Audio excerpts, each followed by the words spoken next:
Homeownership. For generations, it has been the cornerstone of the American dream. A symbol of stability, security, and upward mobility. The white picket fence, the backyard, the sense of belonging to a community. But for an increasing number of Americans, this dream feels like a distant, unattainable fantasy. The reality on the ground is stark. Housing prices have soared, incomes have stagnated, and the path to homeownership has become riddled with insurmountable obstacles. We are witnessing a fundamental shift in the American landscape, where the very idea of owning a home is slipping out of reach for millions. The unrelenting rise of home prices. A historical perspective. Let's begin by examining the numbers, because they paint a truly sobering picture. Since the year 2000, the median U.S. home price has surged by an astonishing 197%. Think about that. Nearly tripling in just over 2 decades. In 2000, the median home was around $119,730. Today, it stands at approximately $356,002. This isn't just an increase, it's an explosion. Now, let's compare that to income growth. Over the same period, median household income has only risen by about 40%. From $70,020 to $97,800. The disparity is immense. Home values have increased almost 5 times faster than wages. This means that, in relative terms, buying a home today is more than twice as expensive as it was at the turn of the millennium. The gap between what people earn and what homes cost has become a chasm, and it's widening with each passing year. This isn't a new phenomenon, but the acceleration of this trend in recent years has been particularly alarming. While homeownership rates saw significant increases after World War II, fueled by factors like the GI Bill and innovations in mortgage financing, the stability seen from the 1960s to the 1990s has eroded. The financial crisis of 2008, while initially leading to a dip in home prices, ultimately set the stage for the current affordability crisis as demand rebounded and supply constraints became more apparent. The supply shortage. Not enough homes to go around. One of the most fundamental economic principles at play here is supply and demand. And in the U.S. housing market, the scales are heavily tipped. Simply put, there aren't enough homes being built to keep up with the growing demand. Despite a construction boom during the pandemic era, the U.S. has consistently failed to build enough housing units. In 2022, for example, 1.4 million homes were built, but the number of U.S. families increased by 1.8 million. That's a deficit of 400,000 homes in a single year. This isn't a one-off, it's a persistent, systemic issue. The National Association of Home Builders reports that the U.S. is facing a shortage of approximately 1.5 million housing units. This deficit creates a fiercely competitive market where buyers are forced to bid up prices. Why aren't we building enough? Several factors contribute to this bottleneck. Labor shortages. The construction industry faces a significant shortage of skilled labor. A substantial portion of the construction workforce consists of immigrants, and policy changes or tightened immigration controls can exacerbate this shortage, leading to higher labor costs and slower building times. Rising material costs. The cost of building materials has seen considerable volatility and overall increases. Lumber prices, for instance, soared during the pandemic, and while they've come down from their peak, other materials continue to be expensive. Inflation directly impacts construction costs, which are then passed on to the homebuyer. Land availability and cost. Buildable land, particularly in desirable urban and suburban areas, is becoming increasingly scarce and expensive. This drives up the initial cost of a project significantly. Regulatory hurdles and permitting delays. This is a major one. Local zoning laws and land use regulations often restrict the type and density of housing that can be built. Minimum lot sizes, height restrictions, and stringent permitting processes can dramatically slow down development and increase costs. It can take years to get a project approved, adding to the financial burden for developers, which again, is ultimately borne by the buyer.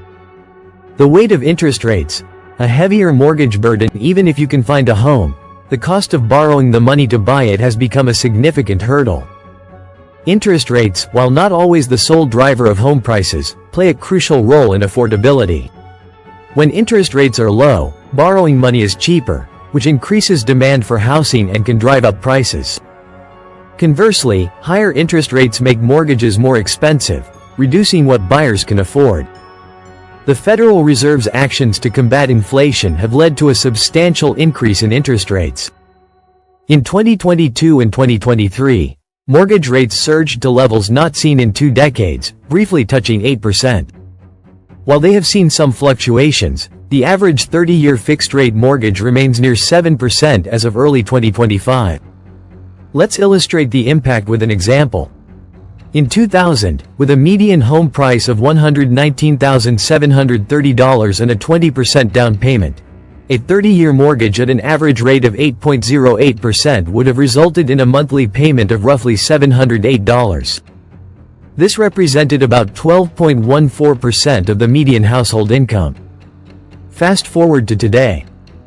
With a median home price of $355,328, even with a 20% down payment, a mortgage at 7.09% would lead to a monthly payment of approximately $1,908. This consumes a staggering 23.65% of the median household income, nearly 2.7 times higher than 25 years ago.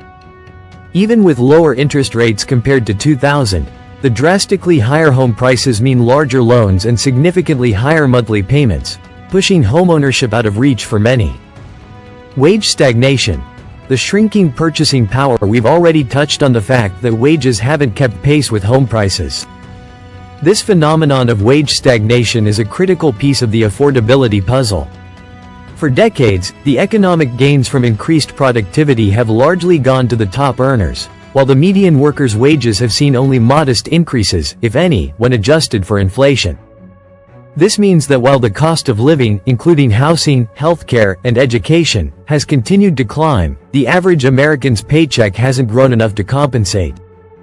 A significant proportion of renters in the U.S. now dedicate more than half of their incomes to housing costs, leaving very little for other essential needs like healthcare, education, and savings. This perpetuates a cycle of financial vulnerability and makes it incredibly difficult to save for a down payment, which has also become a monumental hurdle. The cost of a standard 20% down payment today, around $71,065 on a median-priced home, represents 73% of the median household income. This forces first-time buyers to save for twice as long just to avoid private mortgage insurance, PMI, and remain competitive in a seller's market. Many sellers prioritize offers with higher down payments, putting those with less upfront capital at a distinct disadvantage. The millennial predicament, a generational crisis. No generation has felt the brunt of this housing affordability crisis more acutely than millennials. Many entered the workforce during or shortly after the Great Recession, facing limited job opportunities and stagnant wages. They've been saddled with record levels of student loan debt, which directly impacts their ability to save for a down payment and qualify for mortgages. A recent study revealed that only 21% of millennials believe their generation can afford homes in 2025, a dramatic drop from 52% in 2024. Affordability is their top concern, with 52% citing unaffordable home prices and 48% pointing to high interest rates as significant barriers. To even enter the market, many millennials are forced to compromise significantly. They're willing to consider fixer-uppers, homes with issues like asbestos or pest infestations, or even properties near cemeteries or railroad tracks. The dream home has become a distant fantasy. The goal is simply any home. The emotional toll is significant, with nearly half of millennials believing their generation faces the greatest difficulties in affording homes, and a substantial portion regretting not buying when prices were lower. This highlights a profound sense of lost opportunity and a growing frustration with a system that seems stacked against them. The role of investors and speculation, fueling the fire. Another significant factor contributing to rising home prices is the increasing presence of institutional investors in the housing market. These aren't your typical mom-and-pop landlords. They are large corporations and private equity firms buying up vast numbers of single-family homes, often with cash offers, to convert them into rental properties. In 2024, a staggering 17.1% of homes sold went to investors, a substantial increase from 2000. These investors often prioritize rental income or tax benefits, further reducing the supply of homes available for individual buyers and driving up both sales prices and rents. Their ability to make all-cash offers puts individual buyers, particularly first-time homebuyers who rely on mortgages, at a severe disadvantage. This trend effectively financializes housing, turning it from a fundamental human need into an asset class for large-scale investment. While some argue that this provides much-needed rental housing, it also exacerbates the supply shortage for prospective homeowners and contributes to an overheated market. Speculation, where properties are bought with the primary intention of reselling them quickly for a profit rather than occupying them, also plays a role in inflating prices, creating artificial demand. Government policies and zoning.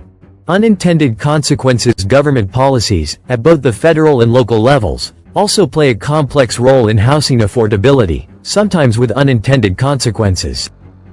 Restrictive zoning laws. This is arguably one of the most impactful factors. Local zoning ordinances control land use and density, often favoring single-family homes on large lots. These exclusionary zoning practices limit the construction of higher-density housing options like townhouses, duplexes, or apartment buildings, even in areas with high demand. This artificially constrains supply and drives up the cost of the limited housing that can be built. While intended to preserve community character, they often perpetuate housing shortages and make it difficult for lower and middle-income families to find housing in desirable areas. Efforts to reform these laws are often met with significant local resistance. Permitting bureaucracy. The process of obtaining building permits can be incredibly time-consuming and expensive. Bureaucratic hurdles, layers of approvals, and fees add to the cost of construction, which is then passed on to the buyer. Affordable housing initiatives. While programs like the Low-Income Housing Tax Credit, LIHTC, aim to encourage the development of affordable rental housing, they often fall short of meeting the immense need. Furthermore, some policies, like inclusionary zoning, which mandates a certain percentage of affordable units in new developments, can sometimes inadvertently increase the cost of market-rate units or discourage developers from building altogether in certain areas. Homebuyer assistance programs. While initiatives like Federal Housing Administration, FHA, Veterans Affairs, VA, and U.S. Department of Agriculture, USDA, loans are designed to help first-time buyers with lower down payments, the larger loan amounts required due to high home prices can still lead to high monthly payments, potentially disqualifying buyers based on debt-to-income ratios. These programs, while well-intentioned, can also inadvertently boost demand without adequately addressing the underlying supply issues, contributing to price inflation. Inflation's grip. Everything costs more. Inflation, the general increase in prices and fall in the purchasing value of money, has a direct and significant impact on housing affordability. As the cost of goods and services rises, so too does the cost of building materials, labor, and transportation. This directly translates to higher construction costs for new homes. Moreover, persistent inflation can prompt central banks to raise interest rates to cool down the economy, which, as we've discussed, makes mortgages more expensive. The combination of higher home prices and higher mortgage rates due to inflationary pressures creates a double whammy for prospective homebuyers. Even if wages see some nominal increases, if those increases don't outpace inflation, real purchasing power still diminishes, making homeownership feel further out of reach. The starter home disappearance act. The classic starter home, a modest, affordable first step onto the property ladder, has largely vanished from the American housing market. Builders, driven by profit margins, have increasingly focused on constructing larger, more luxurious homes that cater to higher-income buyers. This leaves a severe scarcity of entry-level homes for first-time buyers. This trend is also influenced by land costs and zoning regulations that favor larger, single-family homes, making it less economically viable for developers to build smaller, more affordable units. The absence of these crucial entry points into the housing market means that many aspiring homeowners are stuck renting for longer, unable to build equity or benefit from the wealth-building potential of homeownership. The echoes of gentrification, displacement and rising values in many urban areas, a process known as gentrification, is at play, further complicating the affordability landscape. Gentrification involves the transformation of a neighborhood from low value to high value, often driven by new investment, development, and an influx of higher income residents. While it can bring benefits like reduced crime and improved infrastructure, it also has significant drawbacks. As neighborhoods gentrify, property values and rents skyrocket, often displacing long-term residents, particularly those from lower income brackets or marginalized communities. The original inhabitants are priced out of their homes and forced to seek housing in less desirable, often less safe, and less resourced areas. This leads to a loss of affordable housing, cultural erasure, and weakened community ties. The irony is that the very communities that residents helped build become unaffordable for them. A ripple effect across the economy and society. The inability of Americans to afford homes has far-reaching consequences that extend beyond individual financial strain. Economic growth. Housing is a significant contributor to GDP. A stagnant housing market, characterized by low sales volume and limited new construction, hampers economic activity. When housing costs consume a larger portion of household income, families have less discretionary spending, which dampens consumer demand across other sectors of the economy. Community stability. High housing costs force families to move frequently, disrupting children's education and severing social connections. This instability can erode the fabric of communities. It also makes it difficult for essential workers, teachers, firefighters, nurses, to afford to live in the communities they serve, leading to staffing shortages and impacting public services. Wealth inequality. Homeownership has historically been a primary driver of wealth accumulation for middle-class families. When homeownership is unattainable, the gap between those who own assets and those who don't widens, exacerbating wealth inequality. This can lead to a more stratified society, with less opportunity for upward mobility. Mental and physical health. The constant stress of housing insecurity, unaffordable rents, and the struggle to find stable housing can take a significant toll on mental and physical health. It contributes to anxiety, depression, and can lead to poorer health outcomes for individuals and families. Homelessness. At the extreme end of the affordability crisis, soaring rents and a lack of affordable housing options are directly linked to rising homelessness rates.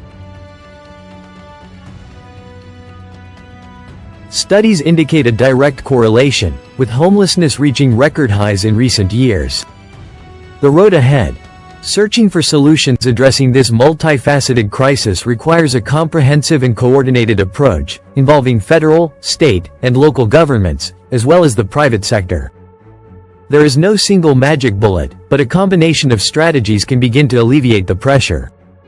Increase housing supply. This is paramount. Zoning reform. Local governments need to re-evaluate and reform restrictive zoning laws to allow for more diverse housing types and higher densities. This could include legalizing duplexes, triplexes, and small apartment buildings in more areas, and reducing minimum lot sizes. Streamline permitting. Simplifying and expediting the permitting process can reduce costs and speed up construction. Incentivize affordable housing.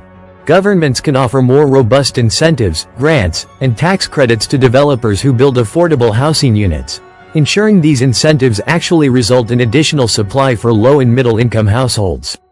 Utilize public land.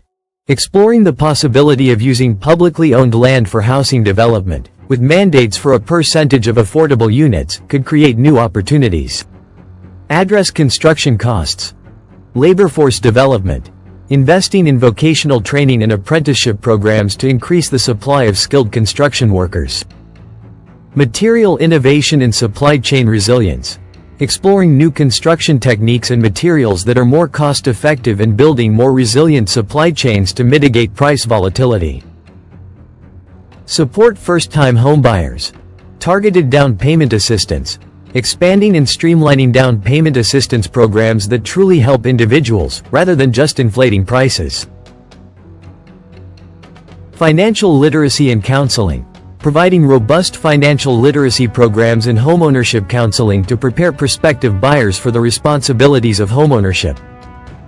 Regulate speculation. Disincentivize investor purchases. Implementing policies that make it less attractive for large institutional investors to buy up single-family homes, such as higher transfer taxes on non-owner occupied homes or limits on the number of homes a single entity can own in a given area. Wage growth and economic equity. Policies supporting wage increases. Advocating for policies that support real wage growth for all workers, ensuring that incomes can keep pace with the rising cost of living. Addressing student loan debt. Implementing measures to alleviate the burden of student loan debt, freeing up financial resources for potential homebuyers. Rent control and tenant protections. While controversial, some forms of rent control and stronger tenant protections can offer short-term relief in overheated rental markets, though care must be taken to ensure they don't stifle new development. Re-evaluating federal land policy. Considering the potential for opening up federal lands for housing construction, with provisions to ensure affordability, as a long-term solution. The American dream of homeownership is not dead, but it is certainly on life support for many. The confluence of a severe housing supply shortage, rapidly escalating home prices, stagnant wages, rising interest rates, and the growing influence of institutional investors has created a crisis of epic proportions. It's a complex problem with no easy answers, but recognizing the multifaceted nature of the issue is the first step toward finding sustainable solutions. Without fundamental changes to how we approach housing, a generation of Americans risks being permanently locked out of the foundational element of middle-class wealth and security, with profound implications for the nation's economic health and social cohesion. The time for action is now, before the dream of homeownership becomes a relic of the past for an ever-growing segment of the population.